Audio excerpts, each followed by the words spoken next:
মাননীয় স্পিকার, আপনি যে জায়গাটায় যে চেয়ারে বসে আছেন তিনি এই চেয়ারে ছিলেন। আল্লাহ আপনাকে অসুস্থ রাখুন।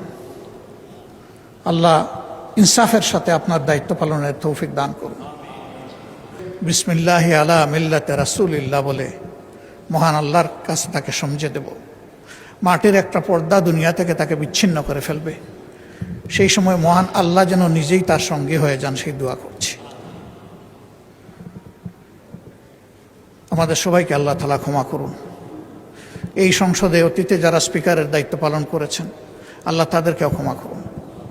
এখন যারা জীবিত মৃত আমরা আছি সবাইকে আল্লাহ ক্ষমা করুন। আল্লাহ রাব্বুল আলামিন এখান থেকে আমাদেরকে শিক্ষা নেওয়ার সুযোগ দিন।